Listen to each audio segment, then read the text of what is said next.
Pinocchio, Historic Nuns of India, Kangarapalli, Rubudi Attention, Vivandanaya, Rakel, Matthew, Pirave, Chinasheri, Metropolita, Vivandanaya, Pirandotum, Metropolita, Pringanaya, Patakudi Pirave, Palsilia, Vithialaya, Dakanmare, Vaidigare, Samarapidare, Madavidakale, Palsilimulla. കുട്ടികളെ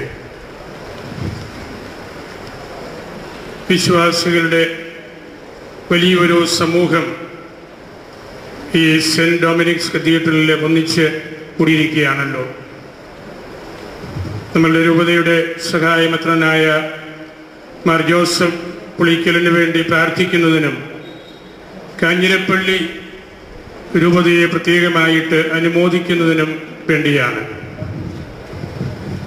നമ്മളുടെ ആരാധനാക്രമത്തിൽ രണ്ട് വലിയ സമർപ്പണങ്ങൾ എല്ലാ ക്രൈസ്തവ സഭകൾക്കുമുണ്ട്. ആദ്യത്തേത് മറിയത്തിൻ്റെ ദേവാലയ സമർപ്പണം. നമ്മളുടെ പുരാതന ടെക്സ്റ്റുകളിൽ മായൽത്ത ദ മറിയം അൽ മദ്ബഹ എന്നാണല്ലോ അതറിയപ്പെടുന്നത്. രണ്ടാമത്തേത് ഈശോയുടെ ദേവാലയ സമർപ്പണം. മായൽത്ത ദ മാറൻ ഈശോ മിശിഹ അൽ മദ്ബഹ എന്ന് നമ്മളുടെ പൂർവികർ അതിനെ വിളിച്ചിരുന്നു. ഇന്ന് ഈ രൂപത മുഴുവനും ഒന്നാകെ പുളിക്കൽ പിതാവിനെ ഈ ദേവാലയത്തിൽ സമർപ്പിച്ചിരിക്കുകയാണ്. മായൽത്ത ദ മാർ യൗസേപ്പ് പുളിക്കൽ അൽ മദ്ബഹ എന്ന് നമുക്ക് അതിനെ ന്യായമായും വിശേഷിപ്പിക്കാവുന്നതാണ്. സിറോ മലബാർ സഭയിലെ കാഞ്ഞിരപ്പള്ളി രൂപതയുടെ സഹായമെത്രാനായിട്ട് നമ്മളുടെ സഭാതലവൻ മേജർ ആർച്ച് ബിഷപ്പ് ആലഞ്ചേരി മെത്രാപ്പൊലീത്ത പരിശുദ്ധ സിംഹാസനത്തിൻ്റെ സമ്മതത്തോടുകൂടി നമുക്ക് അനുവദിച്ച് തന്നിരിക്കുകയാണ്. നമ്മൾ ഈ സെന്റ് ഡൊമിനിക്സ് കത്തീഡ്രലിലാണ് ഈ അഭിഷേക കർമ്മം നടത്തിയത്. സെന്റ് ഡൊമിനിക്കിന് ഒരു വിഷൻ ഒരിക്കൽ ഉണ്ടായതായിട്ട് ചരിത്രകാരന്മാർ രേഖപ്പെടുത്തിയിട്ടുണ്ട്. അത് ഇപ്രകാരമാണ്: he had a vision of a bishop bringing light with a torch to the English people. ഒരു മെത്രാന് ഒരു ദീപം, ഒരു പ്രകാശം ഇംഗ്ലീഷുകാർക്ക് നൽകുന്നതായിട്ടാണ് അദ്ദേഹം കണ്ട സ്വപ്നം.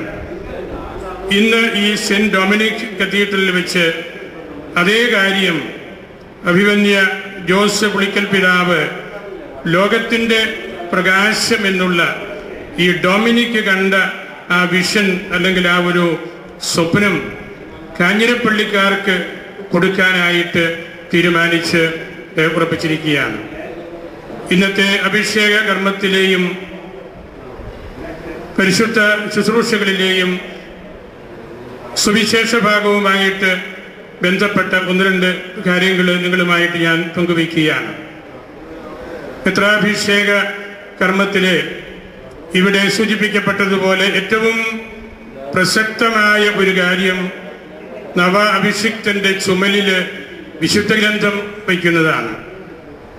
മെത്രാൻ സുവിശേഷ പ്രഘോഷകനും സുവിശേഷ വാഹകനുമാണ് എന്ന് അത് നമ്മളോട് വിളിച്ച് പറയുകയാണ്. അദ്ദേഹത്തിൻ്റെ ബുദ്ധിയിലുള്ള കാര്യം ദൈവവചനമായിരിക്കണം എന്നതാണ് അതിൻ്റെ അർത്ഥമെന്ന് സഭയുടെ പിതാക്കന്മാർ പഠിപ്പിച്ചിട്ടുണ്ട്. യോഹന്നാൻ ശ്ലീഹ തൻ്റെ ശിരസ് ഈശോയുടെ മാറിനോട് ചേർത്ത് വച്ചിരിക്കുന്നതിൻ്റെ ഒരു പ്രതീകം ഇവിടെയും നമുക്ക് കാണാവുന്നതാണ്. നമ്മളുടെ സുറിയാനി ആരാധനാക്രമത്തിൽ വിവാഹമെന്ന ഉദാശയ്ക്ക് പുരാതന ടെക്സ്റ്റുകളിൽ നമ്മൾ കാണുന്നത് തക്സ ദ സുവാഹ, the text of joining together. സുവാഹ എന്ന് പറഞ്ഞാൽ നുകം എന്നാണ്. ഒരു നുകത്തിൽ രണ്ട് ജീവികളെ നമ്മൾ വച്ച് കെട്ടുന്നത് പോലെ തക്സാദ് സുവാഹ, the text of joining together, വിവാഹം എന്ന കുദാശയ്ക്ക് പറയുന്നതിൻ്റെ അർത്ഥം വളരെ വ്യക്തമാണല്ലോ.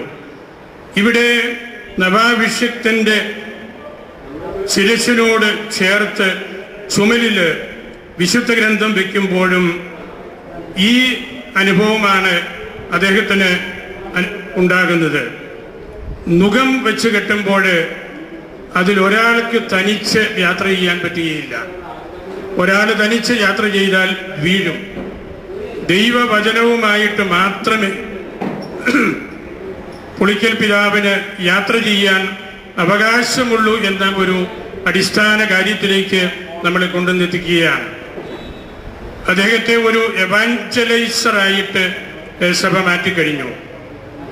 നമ്മളുടെ പരിശുദ്ധ കുർബാനയിലും നമ്മൾ പ്രാർത്ഥിക്കുന്നുണ്ടല്ലോ, സുവിശേഷ വായനയ്ക്ക് മുമ്പ് അങ്ങയുടെ ജീവദായകവും ദൈവികവുമായ സന്ദേശം ശ്രവിക്കുന്നതിനും ഗ്രഹിക്കുന്നതിനും ഞങ്ങളുടെ ബുദ്ധിയെ പ്രകാശിപ്പിക്കണമേ. ബുദ്ധിയെ പ്രകാശിപ്പിക്കുന്നതിന് വേണ്ടിയാണ് ശിരസിനോട് ചേർത്ത് ചുമലിൽ ഈ വിശുദ്ധ ഗ്രന്ഥം വയ്ക്കുന്നത്. നിയമാവർത്തന പുസ്തകം 30:14 വചനം പഠിക്കുവാൻ ഒരുവൻ സ്വർഗത്തിലേക്ക് കയറുകയോ കടൽ മുറിച്ച് കടക്കുകയോ വേണ്ട. വചനം സമീപസ്ഥമാണ്. അത് നിന്റെ അധരങ്ങളിലും നിന്റെ ഹൃദയങ്ങളിലുമുണ്ട്. ഇപ്പോൾ ഇവിടെ നമ്മളുടെ പിതാവിൻ്റെ ചുമലിലും അതുതന്നെയാണ്. അതുപോലെ തന്നെ അദ്ദേഹത്തെ അണിയിച്ച മുടി ഒളിമങ്ങാത്ത നിത്യകിരീടത്തിലേക്ക് നമ്മളെ എത്തിക്കുകയാണ്. വിശുദ്ധനായ അംബ്രോസ് അതേക്കുറിച്ച് വ്യാഖ്യാനിച്ചിരിക്കുന്നത് ഇപ്രകാരമാണ്: നീ പൗരോഹിത്യത്തിൻ്റെ കിരീടമാണ്, നിന്നിൽ സഭാ ശുശ്രൂഷ വിളങ്ങുന്നു, നീ വൈദികർക്ക് സഹോദരനും ഡീക്കന്മാർക്ക് നിയന്താവും ആകണം. അതുപോലെ തന്നെ അദ്ദേഹത്തിൻ്റെ കയ്യിൽ അണിയിച്ച മോതിരം പരിശുദ്ധ പിതാവിൻ്റെ റോമിലെ മാർപ്പാപ്പായുടെ മോതിരത്തിന് പരമ്പരാഗതമായിട്ട് അനുള്ളുസ് പിസ്കാത്തോരിസ്, ഫിഷർമെൻസ് റിങ്, മുദ്ര മോതിരം എന്ന് വിശേഷിപ്പിക്കാറുണ്ടല്ലോ. ഫറവോ യൗസേപ്പിൻ്റെ വിരലിൽ ഇട്ടുകൊടുത്തതിനെയും മുദ്ര മോതിരം ദക്തുലിയോസ് എന്ന് ഗ്രീക്കിൽ പറയുന്ന ആ കാര്യമാണ്. പണ്ട് ആദിമസഭയിൽ പിതാക്കന്മാര് കത്തുകൾ എഴുതി സീല് ചെയ്യുന്നത് വിരലിലിടുന്ന മോതിരം ഉപയോഗിച്ചായിരുന്നു. അതുകൊണ്ടാണ് അതിന് പരമ്പരാഗതമായിട്ട് മുദ്രമോതിരം എന്നുള്ള ആ പേര് ലഭിച്ചതും. അജപാലന ശുശ്രൂഷയുടെ ഏറ്റവും പ്രധാനപ്പെട്ട അടയാളമായ ഇടയന്റെ വടി ഇദ്ദേഹത്തിന് നൽകണമേ എന്ന് ആരാധനാ സമൂഹം പ്രാർത്ഥിച്ചു. അജഗണത്തെ മേയ്ക്കുന്നതിന് വേണ്ടിയാണ്. ഈശോ പത്രോസിനോട് പറഞ്ഞല്ലോ, എൻ്റെ ആടുകളെ നീ മേയ്ക്കുക. സുവിശേഷകൻ ഉപയോഗിക്കുന്ന പദം ബോസ്കോ എന്നുള്ള ഗ്രീക്ക് വാക്കാണ്. തീറ്റിപ്പോറ്റി അച്ചടക്കത്തോടുകൂടി വളർത്തുക എന്നാണ് ആ പദത്തിൻ്റെ അർത്ഥം. എൻ്റെ അജഗണത്തെ, ആടുകളെ നീ ദൈവവചനം കൊടുത്ത് തീറ്റിപ്പോറ്റി ഡിസിപ്ലിൻഡാക്കി അവരെ വളർത്തണം. അതിൻ്റെ ചുമതലയുള്ള അജപാലന അധികാരമുള്ള വടിയാണ് നൽകിയിരിക്കുന്നത്. തുടർന്നുള്ള പ്രാർത്ഥനയിൽ നമ്മൾ കണ്ടു, നിന്റെ മുഖത്തിൻ്റെ തേജസ് ഇദ്ദേഹത്തിൻ്റെ മേൽ പ്രകാശിപ്പിക്കണമേ. പുരാതനമായ ഒരു പ്രാർത്ഥനയാണത്. കയ്യിൽ വടി പിടിച്ച് വിരലിൽ മോതിരമണിഞ്ഞ് ശിരസിൽ മുടിയും വച്ച് ചുമലിൽ വിശുദ്ധ ഗ്രന്ഥവുമായിട്ട് നിൽക്കുന്ന ആ വ്യക്തിയുടെ മുഖം നിന്റെ മുഖത്തിൻ്റെ ശോഭയാൽ പ്രകാശിപ്പിക്കണമേ. അതാണ് സഭയുടെ പ്രാർത്ഥന. മറപ്രയം പുണ്യവാളൻ പറയുന്നുണ്ട്, അവിടെയാണ് സ്വർഗത്തിൽ നിന്ന്, ഉന്നതങ്ങളിൽ നിന്ന്, ഉയരങ്ങളിൽ നിന്ന് സാത്താൻ ഇടിമിന്നൽ പോലെ താഴെ വീഴുന്നത് നമ്മൾ കാണുന്നത്. അങ്ങനെ നിൽക്കുന്ന ഒരു വ്യക്തിക്ക് എല്ലാ പൈശാചിക ശക്തികളെയും എതിരിടുവാനായിട്ട് സാധിക്കും. ലൂക്കായുടെ സുവിശേഷം 22:35 ഈശോ പറയുന്നു, ഇപ്പോൾ മടിശീല ഉള്ളവൻ അത് എടുക്കട്ടെ, വാളില്ലാത്തവൻ സ്വന്തം കുപ്പായം വിറ്റ് വാള് വാങ്ങിക്കട്ടെ. ഈശോ പലപ്പോഴും അതിന് വിപരീതമായിട്ടുള്ള കാര്യങ്ങളാണ് പറഞ്ഞുകൊണ്ടിരുന്നത്. കുപ്പായം എടുക്കരുത്, നാണയം എടുക്കരുത്, എല്ലാം നിങ്ങൾക്ക് കിട്ടും. പക്ഷേ പ്രവർത്തന രംഗത്തേക്ക് ഇറങ്ങാൻ തുടങ്ങുന്ന സ്ലീഹന്മാരോട് ഈശോ പറഞ്ഞു, പുറങ്കുപ്പായം വിറ്റ് വാള് വാങ്ങിക്കട്ടെ. പുറങ്കുപ്പായം നമുക്ക് ലഭിക്കുന്ന സുരക്ഷിതത്വമാണ്, നമുക്കുള്ള ആദായ വരുമാന മാർഗങ്ങളാണ്, മാതാപിതാക്കളാണ്. പുളിക്കൽ പിതാവിനെ സംബന്ധിച്ച് അദ്ദേഹം അതെല്ലാം വിറ്റ് കഴിഞ്ഞു.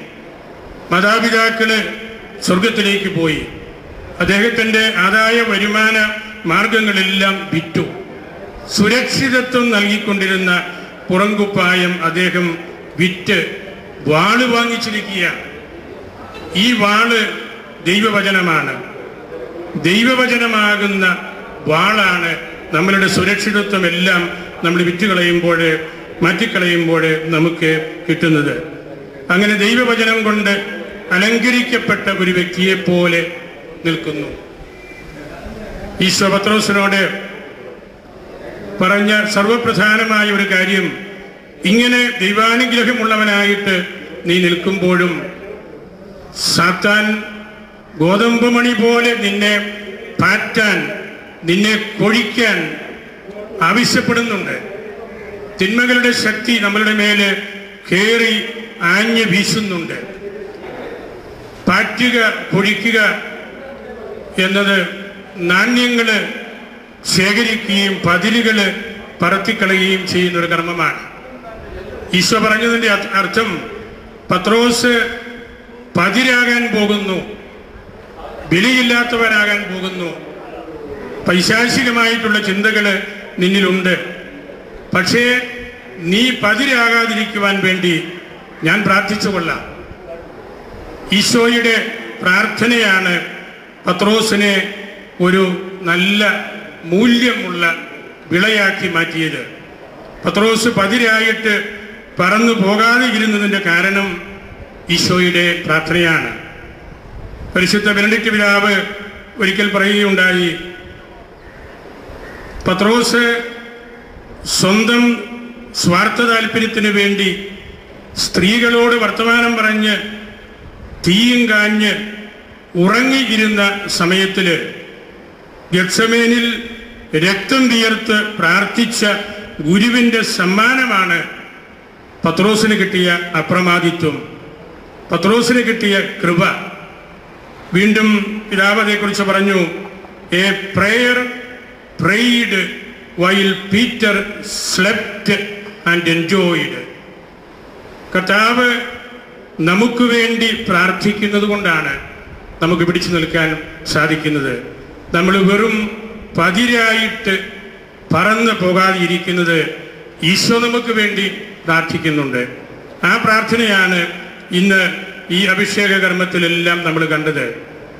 തുടർന്ന് വായിച്ച തിരുവചനത്തില് പത്രോസിന്റെ വ്യക്തിത്വത്തിലേക്ക് തിരുസഭ നമ്മെ ക്ഷണിക്കുകയായിരുന്നു. ഇവരെക്കാൾ അധികമായിട്ട് നീ എന്നെ സ്നേഹിക്കുന്നുണ്ടോ എന്നുള്ള ചോദ്യത്തിന് പത്രോസ് വിനീതനായിട്ട് ഉത്തരം കൊടുത്തു, ഉവ്വ് കർത്താവേ. പണ്ഡിതനായ അപ്രേം പുണ്യവാളൻ അതിന് പറഞ്ഞിരിക്കുന്നത്, ഈശോ പത്രോസിനെ കൊണ്ട് 3 വ്രതങ്ങൾ എടുപ്പിച്ചു എന്നാണ്. 3 തവണയായിട്ട് 3 വ്രതങ്ങൾ എടുപ്പിച്ചു. സ്നേഹവും കരുണയും ദൈവഭയവുമാകുന്ന വ്രതങ്ങള്. എന്നിട്ട് അദ്ദേഹം പറയുകയാണ്, ഈശോ ശീമോന്റെ ഉള്ളിൽ നിന്ന് 3 വ്രതങ്ങൾ വലിച്ച് എടുത്ത് പുറത്തു കൊണ്ടുവന്നു. ഇത് ഇടയന്മാരെ സ്നേഹത്തോടെ നയിക്കുന്നതിനും കരുണയോടെ സന്ദർശിക്കുന്നതിനും അവരുടെ അടുക്കലേക്ക് ദൈവഭയം കൊടുത്തുവിടുന്നതിനും വേണ്ടിയാണ്. വൈദികരുടെയും അൽമായക്കാരുടെയും ഇടയിലേക്ക് സ്നേഹവും കരുണയും ദൈവഭയവും കൊടുത്ത് വിടുന്നതിന് വേണ്ടിയായിരുന്നു. പത്രോസ് നടത്തിയ വിശ്വാസ പ്രഘോഷണവും നമ്മൾ ഇന്നത്തെ തിരുക്കർമ്മത്തിൽ കേട്ടു. എല്ലാവർക്കും എല്ലാ കാലത്തും മാതൃകയാകേണ്ട ഒരു കൺഫെഷനായിരുന്നു അത്. അത് വെറും മാതൃക മാത്രമല്ല, അത് നമുക്ക് നിരന്തരമായ ഭക്ഷണം കൂടി ആയിത്തീരണം. സുറിയാനി പിതാക്കന്മാര് ലഹുമ്മ അമ്മീന, ഒരിക്കലും തീർന്നു പോകാത്ത ഭക്ഷണം എന്ന് ഈ തിരുവചനത്തെക്കുറിച്ചാണ് പറഞ്ഞിരിക്കുന്നത്. നിരന്തരമായിട്ട് നമ്മളിത് പറയണം. നീയാണ് ദൈവത്തിൻ്റെ പുത്രനായ മിശിഹ. ആ ഏറ്റുപറച്ചിലാണ്, അത് പറയുന്നതിൽ മടുപ്പില്ലാതെ നമ്മൾ ജീവിക്കുമ്പോഴാണ് നമുക്ക് സഭയെ പണിതുയർത്തുവാൻ സാധിക്കുന്നത്. ഈശോ പറഞ്ഞല്ലോ, എഡിഫിക്കാവോ എക്ലേസ്യാം മേയ, ഞാൻ എൻ്റെ സഭയെയാണ് പണിതുയർത്തുന്നത്. നിന്റെ ഇഷ്ടം പോലെ നിനക്ക് തോന്നുന്ന വിധത്തിലുള്ള സഭ ആയിരിക്കരുത്. എക്ലേസ്യാം മേയ, എൻ്റെ സഭയെ പണിതുയർത്തുന്നത് ഈ പാറമേലാണ്, ഈ കൺഫെഷനിലാണ്, ഈ വ്യക്തിയിലാണ്, ആ വ്യക്തി പ്രഘോഷിച്ച ആ വിശ്വാസത്തിലാണ്. മുബ്സുവസ്തിയായിലെ തേഡോറ് ഈ തിരുവചനം വ്യാഖ്യാനിച്ച് പറഞ്ഞു, ഇപ്രകാരമുള്ള പ്രഖ്യാപനങ്ങളിൽ മേൽ മാത്രമേ ഈശോയ്ക്ക് സഭയെ പണിയാൻ കഴിയൂ. സത്യവിശ്വാസത്തിൽ മാത്രമേ സഭയെ പണിതുയർത്തുവാനായിട്ട് കഴിയുകയുള്ളൂ. ഒരു വിധവ 2 നാണയങ്ങൾ ഭണ്ഡാരപ്പെട്ടിയിലിട്ടപ്പോൾ ഈശോ പറഞ്ഞ കാര്യം നമുക്കറിയാം. സുവിശേഷകൻ അവിടെ രേഖപ്പെടുത്തിയിരിക്കുന്നത്, അപ്പോൾ അവൻ ശിഷ്യന്മാരെ വിളിച്ചു. ആ സ്ത്രീ 2 പൈസ, മറ്റുള്ള ഒരുപാട് ആളുകൾ ഒരുപിടി കാര്യങ്ങൾ ചെയ്തപ്പോൾ ഈ സ്ത്രീ 2 നാണയങ്ങൾ ഇട്ടു. അപ്പോൾ അവൻ ശിഷ്യന്മാരെ വിളിച്ചു. സഭയ്ക്കുള്ള വാക്ക് തന്നെയാണ് എക്ലേസ്യ. അപ്പോൾ അവൻ വിളിച്ചതാണ് സഭ. ഒരു വ്യക്തി അവൾക്കുള്ളതെല്ലാം കൊടുക്കുമ്പോൾ, എല്ലാം വിറ്റുകഴിഞ്ഞ് സമർപ്പിക്കുമ്പോൾ, അതെത്ര ചെറുതാണെങ്കിലും അവിടെ സ്ഥാപിക്കപ്പെടുന്ന യാഥാർത്ഥ്യമാണ് സഭയെ. നമ്മളെല്ലാവരും പ്രഘോഷിക്കുന്ന, നിരന്തരമായിട്ട് പ്രഘോഷിക്കുന്ന തിരുവചനമാണല്ലോ അത് റോക്കി ആയിട്ടുള്ള യാഥാർത്ഥ്യമാണ്, പാറയാണ്. അങ്ങനെ റോക്കി ആയിട്ടുള്ള, പാറയായിട്ടുള്ള ആ വിശ്വാസത്തിന്മേൽ മാത്രമേ നമുക്ക് സഭയെ പണിയാൻ പറ്റൂ. നീ ജീവനുള്ള ദൈവത്തിൻ്റെ പുത്രനായ മിശിഹ എന്ന് അദ്ദേഹം പ്രഘോഷിച്ചു. അതിനു മുമ്പ് ഈശോ പറഞ്ഞല്ലോ, യോനായുടെ പുത്രനായ ശീമോനാണ് നീ. സെന്റ് അഗസ്റ്റിൻ അതേക്കുറിച്ച് പറഞ്ഞത്, നീ യോനായുടെ പുത്രനാണെങ്കിൽ ഞാൻ ദൈവത്തിൻ്റെ പുത്രനാണ് എന്നാണ് അതിൻ്റെ അർത്ഥം. ആ 2 കൺഫെഷൻസ് അവിടെ ഒന്നിച്ച് കൂട്ടി ചേർത്ത് വെച്ചിരിക്കുകയാണ്.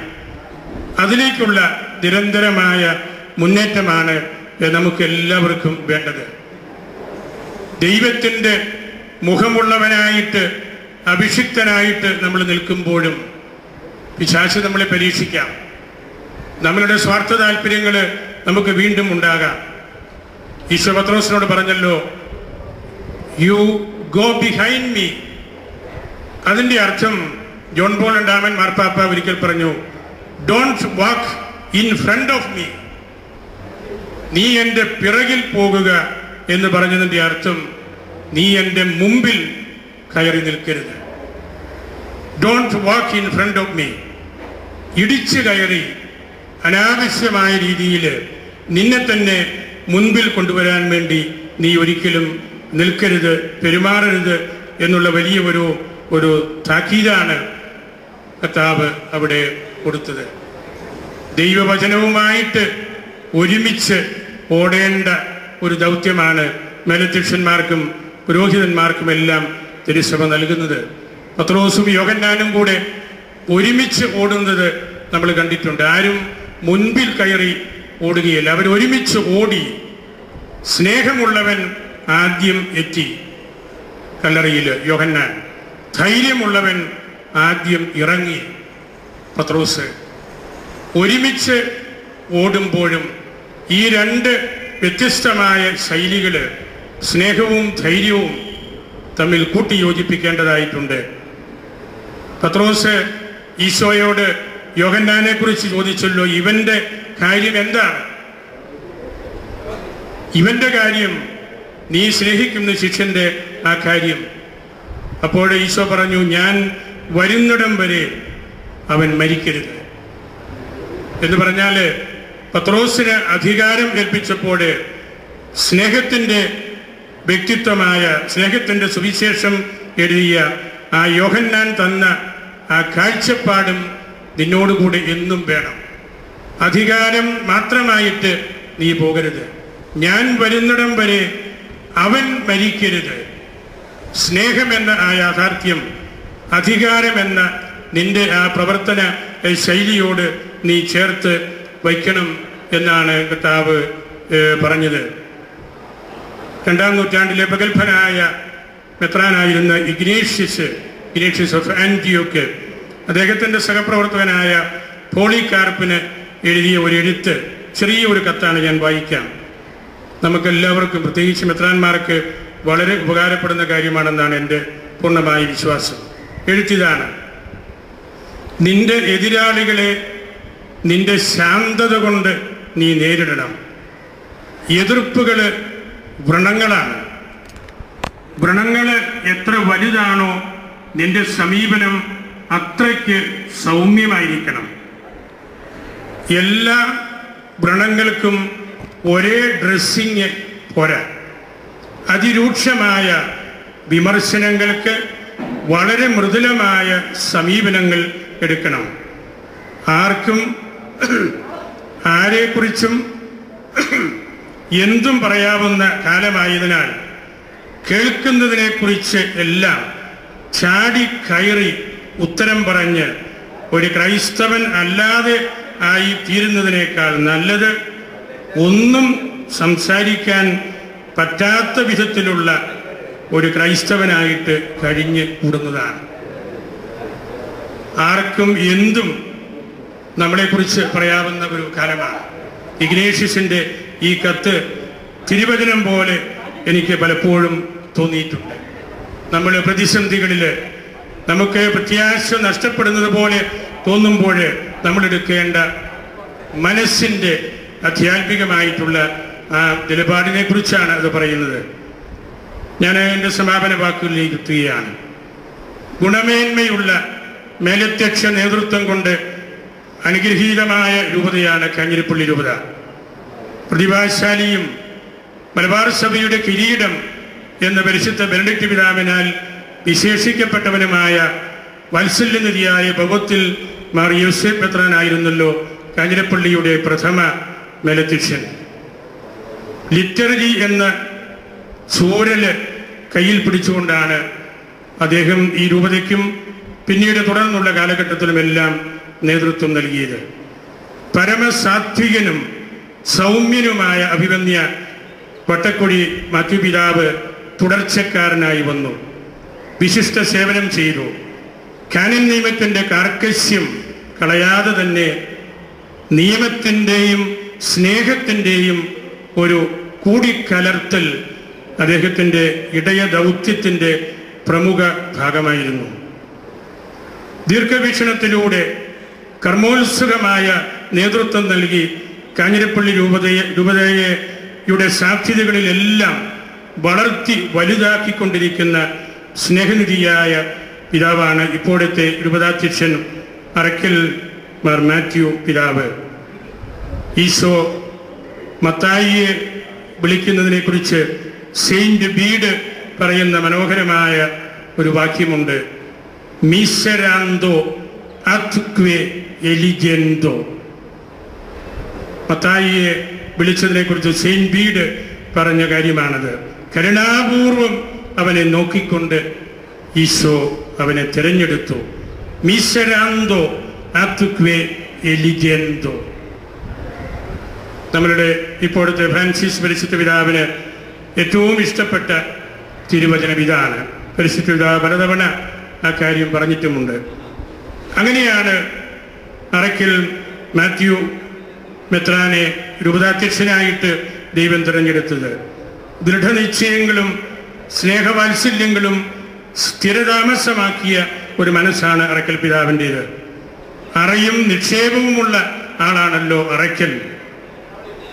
കാഞ്ഞിരപ്പള്ളി രൂപതയെ വികസന മുന്നേറ്റത്തിൻ്റെ മലമുകളിൽ എത്തിച്ച വ്യക്തിയാണ്. ആത്മീയവും സാംസ്കാരികവും കാർഷിക പ്രാധാന്യവും അൽമായ പ്രാധാന്യവുമുള്ള ഒരു രൂപതയാക്കി പിതാവ് ഇതിനെ മാറ്റി. സിറോ മലബാർ സഭയിലെ അൽമായരുടെ സ്ലീഹ എന്നുപോലും ചിലപ്പോഴൊക്കെ പൊതുജനങ്ങൾ അദ്ദേഹത്തെ വിശേഷിപ്പിക്കുന്നുണ്ട്. അതുപോലെ FABC, CBCI, KCBC, നമ്മളുടെ സിനഡ് തുടങ്ങിയവയിലെല്ലാമുള്ള അദ്ദേഹത്തിൻ്റെ സാന്നിധ്യം എല്ലാ കാര്യങ്ങളിലും ഹൃദയത്തിൻ്റെ ഭാഷ ഉപയോഗിക്കുന്ന വ്യക്തിയാണ്. ഹൃദയം കൊണ്ട് എല്ലാം മനസ്സിലാക്കുന്ന വ്യക്തി. അങ്ങനെ കാഞ്ഞിരപ്പള്ളിക്ക് തലമുറകൾക്ക് വെളിച്ചം പകർന്ന പ്രഖ്യാതരായ 3 മെലറ്റഷ്യന്മാരായിരുന്നു. അതിൻ്റെ തുടർച്ചയിലാണ് ഇപ്പോൾ നമുക്ക് പ്രിയപ്പെട്ട പുളിക്കൽ പിതാവ് എത്തി നിൽക്കുന്നത്. ലാളിത്യം സ്വഭാവമുദ്രയായിട്ടുള്ള വ്യക്തിയാണ് പുളിക്കൽ മാർ ജോസഫ് മെത്രാൻ. വടവാതൂർ സെമിനാരിയിലെ അദ്ദേഹത്തിൻ്റെ ദൈവശാസ്ത്ര പഠനകാലം മുതൽ എനിക്ക് അദ്ദേഹത്തെ വളരെ അടുത്ത് അറിയാം. മേലധ്യക്ഷനാകുമ്പോഴും അതിന് യാതൊരു സ്ഥാനാന്തരവും ഉണ്ടാവുകയില്ല എന്നെനിക്കുറപ്പുണ്ട്. പിതാവിനോട് ചേർന്ന് നിൽക്കാൻ മാത്രമേ ആർക്കും കഴിയുകയുള്ളൂ. പുളിക്കൽ ജോസഫ് പിതാവിനോട് ചേരാതെ അകന്നു നിൽക്കുവാനായിട്ട് ആർക്കും, ഒരച്ഛനും ഒരൽമായനും ഒരു സമർപ്പിതയ്ക്കും സാധിക്കും എന്ന് ഞാൻ കരുതുന്നില്ല. എപ്പോഴും അദ്ദേഹത്തോട് കൂടി നിൽക്കാൻ സാധിക്കും. സിറോ മലബാർ സഭയിലെ മെത്രാന്മാരുടെ എണ്ണം അങ്കുലീപരിമിതമായിരുന്ന ഒരു കാലഘട്ടം ഉണ്ടായിരുന്നു. അതിനെല്ലാം മാറ്റം വന്ന് വലിയ വികസന പ്രസ്ഥാനത്തിലൂടെ നമുക്ക് 60ഓളം മെത്രാന്മാരെ നമുക്ക് കിട്ടി. അങ്ങനെയാണ് ഇപ്പോൾ നിലവിലുള്ളതിൽ ഏറ്റവും അവസാനത്തെ ആളായിട്ട് പ്രിയങ്കരനായ ജോസഫ് പിതാവ് നിൽക്കുന്നത്. സമൂഹത്തിലെ തിന്മകൾക്കെതിരെ ദൈവവചനമാകുന്ന പടവാള ഉയർത്തിപ്പിടിക്കുവാൻ അദ്ദേഹത്തിന് കഴിയും. കാഞ്ഞിരപ്പള്ളി രൂപത കാത്തു സൂക്ഷിക്കുന്ന സഭാത്മകവും ദൈവാരാധനാധിഷ്ഠിതവുമായ ഒരു നവസുവിശേഷവൽക്കരണം നടത്തുവാൻ, ഗ്രാമർ തെറ്റാത്ത ഒരാത്മീയത പരിപോഷിപ്പിക്കുവാൻ അദ്ദേഹത്തിന് തീർച്ചയായിട്ടും സാധിക്കും.